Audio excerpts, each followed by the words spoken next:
আসসালামু আলাইকুম আমার দুষ্টু মিষ্টি আপমনি আর ভাইয়ারা আপনারা সবাই কেমন আছেন? আলহামদুলিল্লাহ আল্লাহর অশেষ রহমতে আপনাদের দোয়া আর ভালোবাসায় আমি লাকি এবার ডাবল বিন্দাস ঝাক্কাস জোশ আছি। কারণটা সবারই জানা, কারণ এখন যাচ্ছে ঈদ। আমার পক্ষ থেকে সবাইকে কোরবানি ঈদের শুভেচ্ছা, সবাইকে হাম্মা মোবারক। উপস, সবাইকে ঈদ মোবারক। দেখতেই পাচ্ছেন দুই হাত ভরে মেহেদি পরে বসে রয়েছি। আসলে ঈদের আনন্দটাকে দ্বিগুণ করার জন্য মেহেদি তো পড়তেই হবে। হাত রাঙানো মানেই হচ্ছে মন রাঙানো, তাই হাতের সাথে মন রাঙিয়ে শুরু করলাম ঈদের যাত্রা। এই যে দেখতে পাচ্ছেন আমার দুই বিচ্ছু, আমার রাজকন্যা আর আমার রাজপুত্র দুষ্টুরা। এটা হচ্ছে ঈদের দিন সকালবেলা নামাজে যাওয়ার আগে গোসল টোসল ঈদ করে ঈদের নতুন জামা পরে মোবারক! আগে থেকেই ঈদ মোবারক করা শুরু করে দিয়েছে। আর এই যে দেখতেই পাচ্ছেন ঈদের আর একটা আনন্দ, সেটা হচ্ছে গরু। সকালবেলা একদম ফ্রেশ হয়ে গোসল করেই চলে গিয়েছে গরুর এখানে। এখানে সকাল ভোরে সবাই উঠে আগেই গরুকে গোসল করে একদম ফ্রেশ করে রাখে। তো গরু কিন্তু এখন রেডি হয়ে আছে।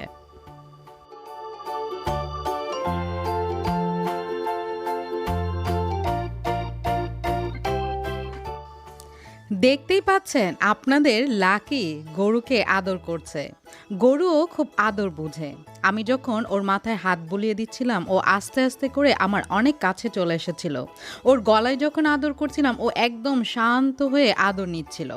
যখন নাকি আমি ওকে আদর করে সরে যাচ্ছিলাম, ও আমার পিছু পিছু আসার চেষ্টা করছিল।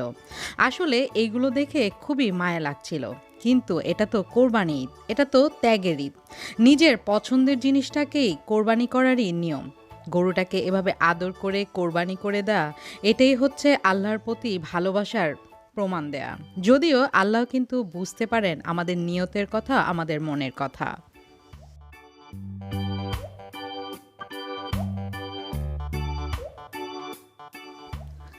শহর থেকে গ্রামের ঈদগুলো কিন্তু বেশি আনন্দময় হয়।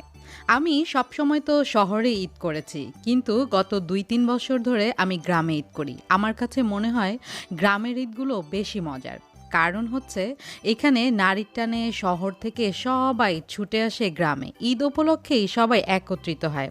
আর এই যে দেখতে পাচ্ছেন আমার বিচ্ছু ছেলে, ও তো গরুকে অনেক অনেক মায়া করছে, আদর করছে। আসলে গরুটাও যেন আমাদের খুব আপন হয়ে গিয়েছিল। কোরবানির সময় খুব কষ্ট লাগছিল যখন নাকি ওকে কাটা হচ্ছিল। প্রতি বছর আমি গরু কোরবানির একটা গরু পুরো কাটার প্রসেসটাই দেখি। জানি না আমার কাছে কেন ভালো লাগে।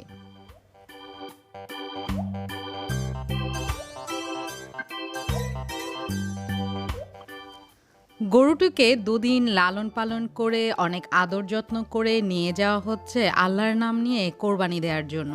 আল্লাহ তো এটিই চান। মহান আল্লাহ রাব্বুল আলামিন তো মাংসের কোনো অংশ নেন না। আল্লাহ রাব্বুল আলামিন দেখেন আমাদের নিয়তটাই, আর এটাই হচ্ছে আসল। তাই আমরা যে কোনো কাজ করব নিয়তটা পরিষ্কার পরিচ্ছন্ন রেখে, কারণ নিয়ত আরমান বরকত। আল্লাহ আমাদের নিয়ত আরমান বরকতই দিবেন। এই যে দেখতে পাচ্ছেন আমার বিচ্ছু অপেক্ষায় রয়েছে কখন গরু কোরবানি দিবে।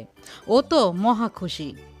আসলে ও কেন, এখানে যারা যারা রয়েছে সবাই খুব খুশি, কারণ ঈদ মানেই হচ্ছে আনন্দ, আর ঈদ মানেই হচ্ছে খুশি। আর সেই খুশি যদি হয় সবার সাথে, তাহলে তো সেই আনন্দ খুশি দ্বিগুণ হয়ে যায়।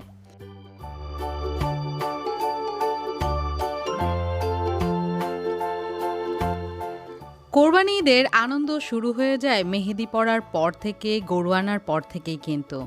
ছোটবেলার কথা খুব বেশি মনে পড়ে, যখন নাকি রাস্তা দিয়ে গরু নিয়ে যেত আর আমরা জিজ্ঞেস করতাম কত হয়েছে কত হয়েছে, আর সবার বাড়িতে দেখতাম কার গরুটা সবচেয়ে বড় হয়েছে, আমাদেরটা না অন্যদেরটা। আসলে ছোটবেলার চিন্তা ভাবনাটাই একদম অন্যরকম। আমরা যেভাবে আনন্দ করে কাটিয়েছি, আমাদের বাচ্চারা কিন্তু সেভাবে তেমন একটা দেখতে পায়নি। তবে আমার বাচ্চারা এখন গ্রামে গিয়ে অনেকটাই ঈদের যে আসল আনন্দটা সেটা বুঝতে পারছে।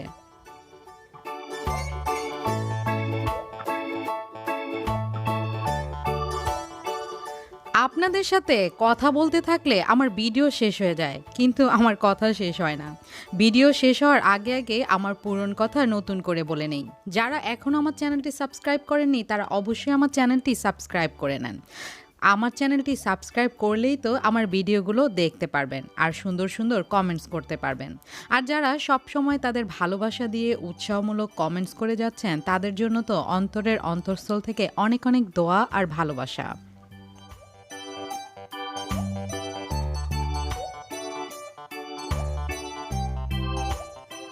আমার আব্বুর বাড়িতে আমার তেমন কোনো দায়িত্বই নেই। আমার ঈদে সবচেয়ে বড় একটি দায়িত্ব হচ্ছে ঈদের যে প্রথম রান্নাটি সেটি আমাকে করতে হয়। এছাড়া আমার কাজ হচ্ছে খাও, দাও, ঘুরো, ফিরো আর অনেক অনেক মজা করো। সবার সাথে অনেক অনেক দুষ্টুমি করো। সিলেটের ঐতিহ্যবাহী খাবার হচ্ছে সাতকরা। এবার ঈদে আমি প্রথম সাতকরা দিয়ে গরুর মাংস রান্না করেছি। তবে সবাই খেয়ে বলেছে অনেক অনেক ইয়াম্মি হয়েছে। তোমরাও দেখে জানাবে আমার সাতকরা দিয়ে গরুর মাংসটি কেমন হয়েছে। যদিও পুরো প্রসেসটা আমি তোমাদেরকে দেখাইনি, কারণ তোমরা সবাই কম বেশি গরুর মাংস রান্না করতে পারো। তবে কমেন্টসের মাধ্যমে কিন্তু অবশ্যই জানিয়ে দিবে কেমন হয়েছে সাতকরা দিয়ে গরুর মাংস রান্না। কোরবানি ঈদের যে প্রথম মাংসটা রান্না করা হয় সেটা সবসময় আমি রান্না করি। তবে সবসময় রান্না করি আমি আমার বড় যে প্রেসার কুকার আছে সেটাতে। এবার সেটা সিলেট থেকে নিয়ে আসি নাই, যার জন্য আজকে পাতিলে রান্না করব। হয়তো একটু সময় বেশি লাগবে, কিন্তু পাতিলে রান্না করলে কিন্তু খেতে মজা বেশি লাগে। তো এই যে দেখতে পাচ্ছেন কত আয়োজন। আর গ্রাম দেশে তো এই মাটির ঢাকনাটাই বেশি চলে। সো এই যে পেঁয়াজ কাটা, এগুলো আমার সব প্রয়োজনীয় যে মশলাগুলো। আর এই যে পেঁয়াজ বাটা, তো সিলেটের বেশিরভাগ মানুষই কিন্তু পেঁয়াজ বাটা খায়, যদিও আমি পেঁয়াজ বাটা কম আর পেঁয়াজ কাটাটাই বেশি ইউজ করি। আর এই যে রসুন বাটা আর এই যে আদা বাটা। আদা আমরা যদি বাসায় যারা থাকি ওরা তো একদম মিহি করে বেটে নেয়, ওরা কিন্তু এতটা মিহি করে না। আর এগুলো কিন্তু দেশি আদা, মানে বাসারই এগুলা, বাড়ির। আর এগুলো হচ্ছে দেশি রসুন। এগুলো কিন্তু পরিমাণে এই মশলাগুলো কিন্তু একদম কম লাগে। আমরা বাসা বাড়িতে নর্মালি যে মশলাগুলো ইউজ করি ওগুলো একটু পরিমাণে বেশি লাগে, কিন্তু এখানে যে মশলাগুলো রয়েছে এগুলো যেহেতু নিজের হাতে বোনা, তাই এগুলো কিন্তু মশলার পরিমাণটা একদম কম লাগে। এখানে যে তেজপাতাটা দেখতে পাচ্ছেন এইটাও এখানের গাছের। আসলে গ্রাম দেশে খাবার মজা হবে না কেন, কারণ গ্রাম দেশে সব কিছু নিজেদের গাছে, নিজেদের জমি, নিজেদের খেতে, যার জন্য খেতে খুবই মজা হয়। এখানে যে তেজপাতাটা দেখতে পাচ্ছেন এইটাও এখানের গাছের। আসলে গ্রাম দেশে খাবার মজা হবে না কেন, কারণ গ্রাম দেশে সব কিছু নিজেদের গাছে, নিজেদের জমি, নিজেদের খেতে, যার জন্য খেতে খুবই মজা হয়। গ্রামের বউ লাকি। এই যে আমি কিন্তু মশলা দিয়ে দিয়েছি, তবে আমি মশলাটা আপনাদের কারোর সাথে শেয়ার করিনি, কারণ মাংস রান্না মোটামুটি কম বেশি আমরা সবাই জানি, তাই আমি মশলা কি কি দিয়েছি আমি শেয়ার করলাম না। এখানে আসলে হলুদ গুঁড়া, মরিচ গুঁড়া, ধনে গুঁড়া, আদা রসুন গুঁড়া, আর এখানে জিরা বাটা আছে। এখানে জিরাটা কিন্তু স্মেলটা একদম অন্যরকম। আসলে এখানে যে বাটা মশলাগুলো রয়েছে সেগুলোর গ্রান কিন্তু শহরের মতো না, সেটার গ্রান কিন্তু একদম আলাদা অন্যরকম। তবে আমি তো লার্কি চুলায় রান্না করতে পারি না, তাই গ্যাসের চুলার মধ্যেই রান্না করছি। আমাকে আবার আপনারা কেউ দেখে ফেলবেন না কিন্তু। এই যে আমি লাকি।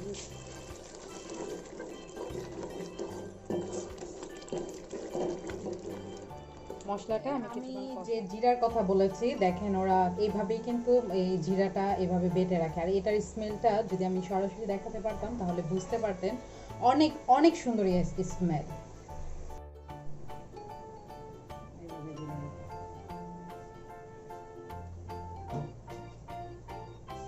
আমি ঢাকাইয়া মাইয়া, সিলেটি বউ, কিন্তু আজকে রান্না করছি ঠিক ইন্ডিয়ান সিরিয়ালের বউদের মতো।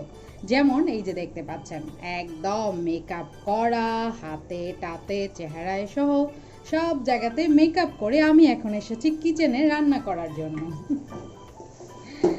দেখতে পাচ্ছেন ঢাকাইয়া মাইয়া সিলেটি বউয়ের হাতে ইন্ডি সিরিয়ালের বউয়ের মতো মেকআপ চেকআপ রংচং মেখে এসে পড়েছি গরুর মাংস রান্না করার জন্য। যদিও আমি কখনোই হিন্দি সিরিয়ালগুলো দেখি না, দেখবো কেমন করে। আমি ছোটবেলা থেকে বড় হয়েছি, আমার আম্মুকে কখনোই আমি টিভি দেখতে দেখিনি, আর হিন্দি সিরিয়াল তো দেখবে দূরেরই কথা। এই যে দেখতে পাচ্ছেন মশলাটা কিন্তু অনেকটাই কষানো হয়ে গিয়েছে, তবে পাতিলে রান্না করলে মশলাটাকে অবশ্যই ভালো করে কষিয়ে নিতে হবে। যত মশলা কষানো হবে রান্না কিন্তু ততই মজা হবে। ঢাকাইয়া মাইয়া বলে কথা, তার কথা মানতেই হবে। কারণ মাংস রান্না বেশিরভাগ ঢাকাইয়া মানুষরাই জানে, ওরা অনেক রকম মাংস রান্না করতে পারে।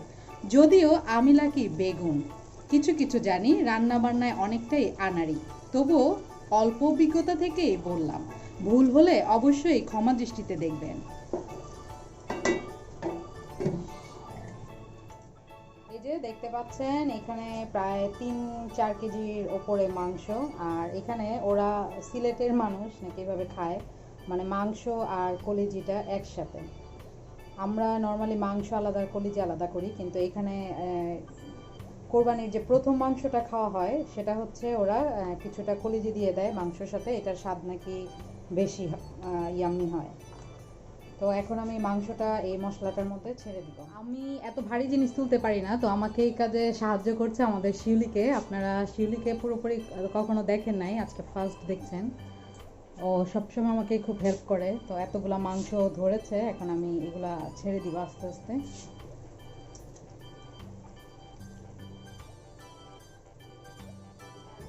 আপনারা অবশ্যই জানাবেন আমাদের শিউলিকে আজকে ঈদে কেমন লাগছে। শিউলি একটু তাকাও, সবাইকে ঈদ মোবারক জানাও, সালাম দাও।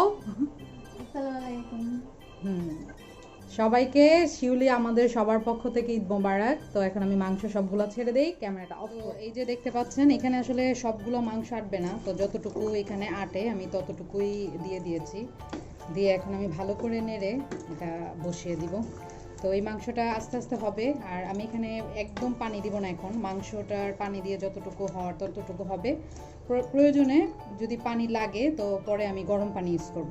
আমরা যে কোনো কিছু যখন রান্না করব তখন রান্নার মাঝখানে যদি পানির দরকার হয় তখন অবশ্যই আমরা চেষ্টা করব গরম পানি ইউজ করার জন্য। তো আমি এখন আর আমার ক্যামেরাটা অন করব না, আমি একদম রান্না শেষে আপনাদের সামনে চলে আসব। তো এখন আমি এটার ঢাকনা লাগিয়ে দিব। তো এই যে দেখতে পাচ্ছেন এটা হচ্ছে মাটির ঢাকনা। মাটির ঢাকনার একটা স্পেশাল জিনিস যেটা আমি বুঝলাম সেটা হচ্ছে এটা গরম হয় না।